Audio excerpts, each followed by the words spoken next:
হয় নোৱা নৈৰ পানী কিছু কমিছে যদিও মানুহৰ দুখ দুৰ্দশা কমা নাই। আমি উপস্থিত হৈছোঁ মঠঙা অঞ্চলৰ ঔতলা অঞ্চলৰ বা বেঙাপাৰা অঞ্চলৰ আৰু বেঙাপাৰা অঞ্চলৰ এই অঞ্চলৰ ৰাইজৰ ঘৰত কিছু পানী কমিছে যদিও তেওঁলোকৰ দুখ দুৰ্দশা কমা নাই।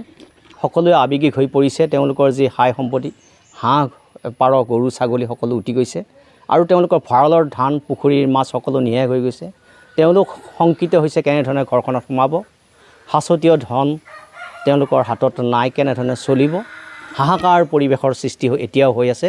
আমি বেঙাপাৰা অঞ্চলৰ বা ঔতলা অঞ্চলৰ বা মঠঙা অঞ্চলৰ কিছু ঘৰত আমি সোমাইছিলোঁ আৰু সোমাই আমি সামগ্ৰিক পৰিৱেশ তেওঁলোকৰ ল'বৰ কাৰণে মনৰ বতৰা ল'বৰ কাৰণে চিন্তা চৰ্চা কৰিছিলোঁ। আমি কিছু লোক আছে, আমি তেওঁলোকৰ ওচৰলৈ আহিছোঁ। বাইদেউ অকণমান আহিব।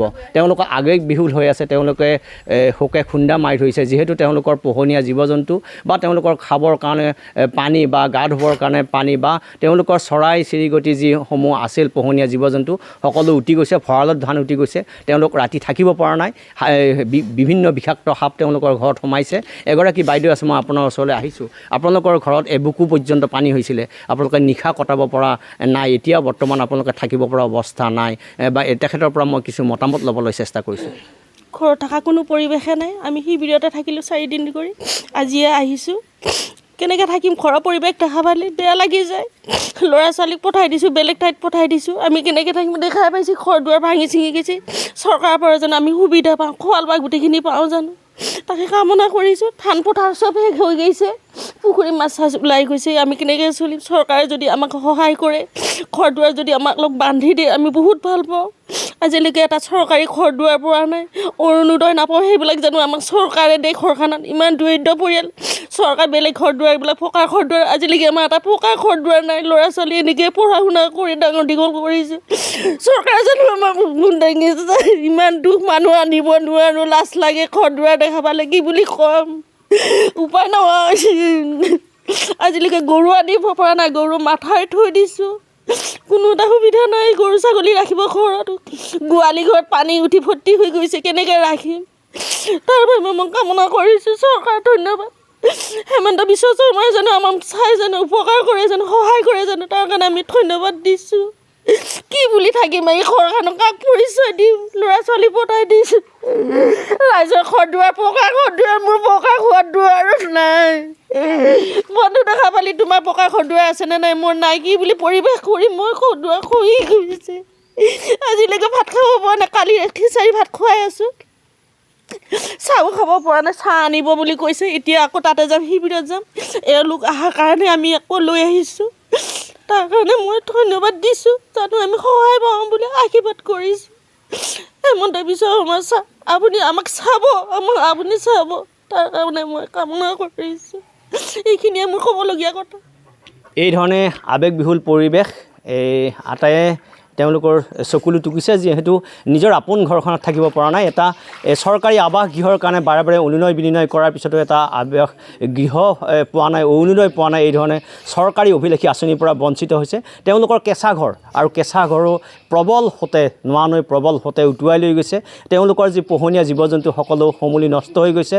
নিজৰ ল'ৰা ছোৱালীক এই ঘৰত থাকিব নাই, বিষাক্ত সাপ এই ঘৰত সোমাইছে। তেওঁলোকৰ উপায়ন্তৰ হৈছে। তেওঁলোকে নিশা শিবিৰত কটাইছে, আজি আহিছে।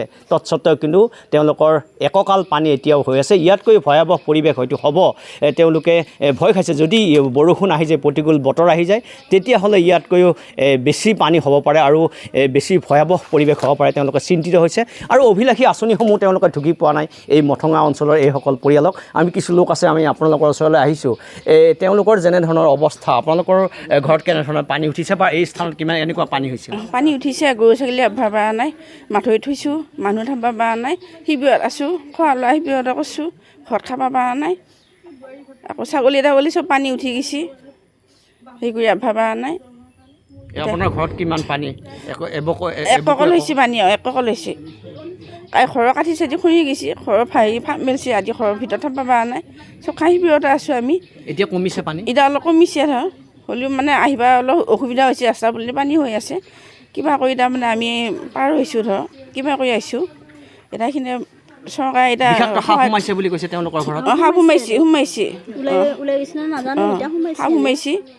এতিয়া সিহঁতৰ থাকিব পৰা নাই তাৰমানে ভাত চাত বনাব পৰা নাই পানী উঠছি আমাৰ তাত চোতালত উঠা নাই বাকীখিনি চব পানী উঠছে আমাৰ হেৰি উঠছি মইচা উঠছি এই ধৰণে আমি তেওঁলোকৰ মনৰ বতৰা ল'বলৈ চেষ্টা কৰিলোঁ ব্ৰাণাকান্ত ৰাইজ হাহাকাৰ পৰিৱেশৰ সৃষ্টি হৈছে আন এগৰাকী লোক আছে আমি তেওঁৰ ওচৰলৈ আহিছোঁ সকলোৱে চকুলো টুকিছে তেওঁলোকৰ উপায় নোহোৱা অৱস্থা সাঁচতীয়া ধন নাই তেওঁলোকৰ হাতত চৰকাৰী আঁচনিয়ে ঢুকি পোৱা নাই কিন্তু কেনেধৰণে চলিব নিজৰ এটি থকা ঘৰ নাই তেওঁলোকৰ বাঁহ বেতেৰে বনোৱা নিজৰ হাতৰ শ্ৰম কৰি তেওঁলোকে বাঁহ বেতেৰে নিজৰ ঘৰ বনাইছিল অৰুণোদয়ৰ পৰা বঞ্চিত হৈছে চৰকাৰী গৃহৰ পৰা বঞ্চিত হৈছে তেওঁলোকে শংকিত হৈছে কেনেধৰণে আপোন ঘৰখনত থাকিম আনফালে পানী আনফালে পোহনীয়া জীৱ জন্তু উটি গৈছে আনফালে কৃষি প্ৰধান যি অঞ্চল আছিল সকলো শেষ হৈ গৈছে ঘৰৰ যি পোহনীয়া মাছসমূহ উটি গৈছে কিন্তু তৎসত্ত্বেও তেওঁলোকে নিজৰ আপোন ঘৰখনে আহিছে কিন্তু আহিলেও থাকিব নোৱাৰে বিষাক্ত সাপে তেওঁলোকক খেদি ফুৰিছে এনেকুৱা ধৰণৰ কথা তেওঁলোকে ক'ব বিচাৰিছে মই আন এগৰাকী ব্যক্তি আছে আপোনাৰ ওচৰলৈ আহিছোঁ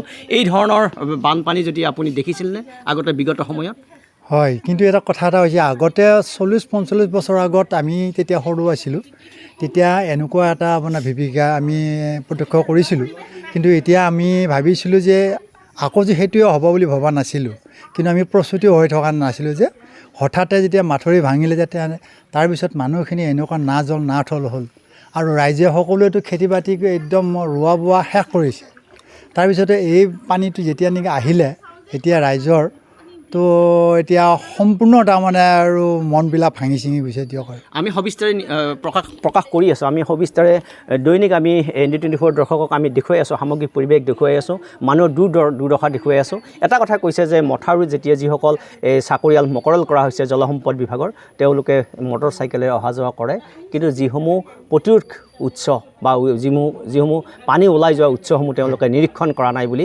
অভিযোগ উত্থাপিত কৰিছে আপোনাৰ দৃষ্টি কেনেকুৱা হৈছে নহয় আচলতে এইটো সত্য কথা কিন্তু ইতিমধ্যে মাথৰিটো কমচে কম আৰু 5-6 বছৰ আগতে তাৰমানে ৰিপেয়াৰিং বা কিবা এটা কৰিব লাগিছিলে তেওঁলোকে যিটো এই নোৱা নদীৰ পূবৰ মাথৰিটো আপোনাৰ পকীকৰণ কৰিলে কিন্তু সেইটোৰ পিছততো আৰু এইটো হ'ব লাগিছিলে কিন্তু এতিয়া কি কাৰণে এইটো নহ'ল নোহোৱাৰ ক্ষেত্ৰত তাৰমানে এতিয়া এনেকুৱা আমাৰ দুৰ্দশা চূড়ান্ত হেমাহি আৰু দেখিলোঁ কোনোবা দিনাখন খুটি মাৰে কোনোবা দিনাখন আপোনাৰ লেভেল লৈ আহি এনেকৈ তাৰমানে এটা বছৰতে এনেকৈ পাৰ হৈ গৈছে কিন্তু এতিয়াও বৰ্তমান কাম আৰম্ভৰ কাৰণে কিছু ঠাইত কাম আৰম্ভ কৰিছে যদিও তাৰমানে সম্পূৰ্ণ হোৱা নাই এতিয়াও আমি মাইনা এগৰাকী আছে তেখেতে পানীত নামি গৈছে আমি অকণমান মাইনাজনী অকণমান মাইনাজনী আহিছে কিতাপ পত্ৰ আমি কিছু খবৰ ল'বৰ কাৰণে চেষ্টা কৰিছোঁ তোমাৰ নামটো নমস্কাৰ আমি নীলাক্ষী ডেকা কিতাপ পত্ৰসমূহ ক'ত আছে এতিয়া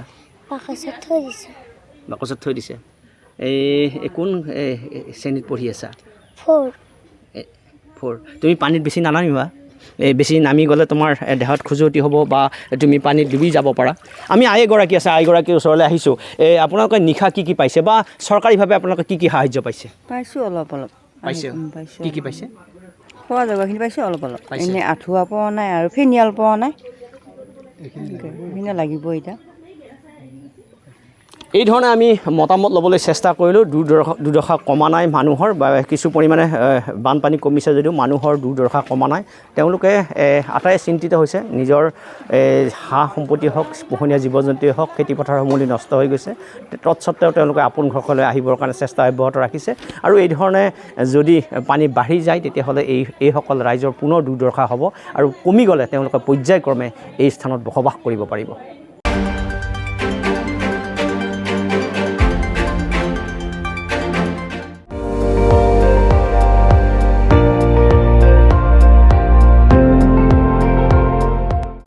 আপুনি চাই আছে ND24 সৰ্বশ্ৰেষ্ঠ নহয় সৰ্বোত্তমৰ দৌৰত